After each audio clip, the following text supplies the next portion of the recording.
बागेश्वर धाम वाले महाराज का कहना मानेंगे योगी? अभी से कर दिया बड़ा ऐलान, क्या हिंदू राष्ट्र बन जाएगा भारत? क्या धीरेन्द्र शास्त्री के साथ मिलकर योगी कुछ बड़ा करने वाले हैं? क्या दोनों में एक गुप्त जगह पर हुई मुलाकात?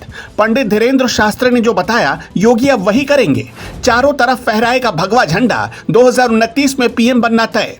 अगर हिंदू राष्ट्र बना तो मुसलमानों का क्या होगा? दूसरे धर्म के लोग कहां जाएंगे?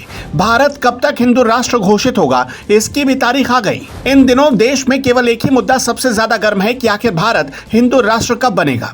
पाकिस्तान में पहले से ही ऐसे कानून बनाए गए कि कोई भी हिंदू वहां पर ना तो प्रधानमंत्री बन सकता है, ना ही राष्ट्रपति की कुर्सी उसे मिल सकती है।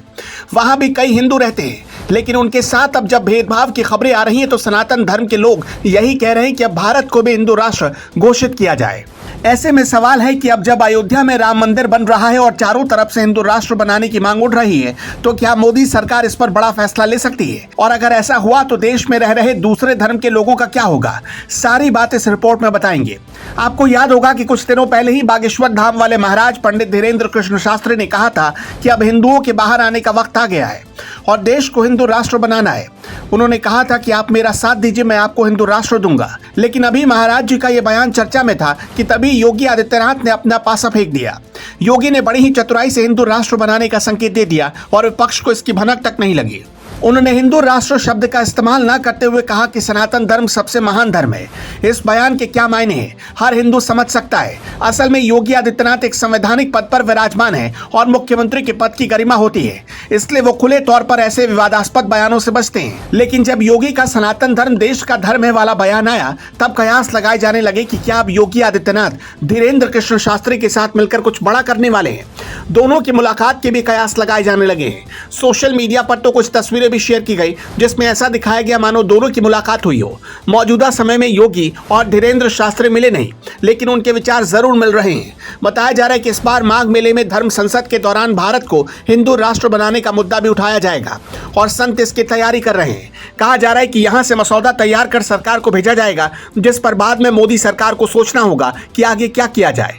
लेकिन भारत जैसे लोकतांत्रिक देश का हिंदू राष्ट्र बन पाना इतना आसान नहीं है। असल में देश में जो कुछ भी होता है वो संविधान के हिसाब से होता है। संविधान में सभी धर्मों को बराबर का अधिकार दिया गया। अब अगर मोदी सरकार संविधान में बदलाव करती है तो ही ऐसा हो पाना संभव है। अब सवाल यह है कि क्या अगर भारत को हिंदू राष्ट्र बना दिया जाए तो देश के मुसलमान यहाँ से बाहर चले जाएंगे? इसका जवाब है बिल्कुल भी नहीं। बताया जाता है कि अगर भारत हिंदू राष्ट्र बना तो देश के अलग अलग राज्यों में हो रहे धर्मांतरण की घटनाओं में कमी आएगी और सनातन धर्म का डंका दुनिया में बजेगा।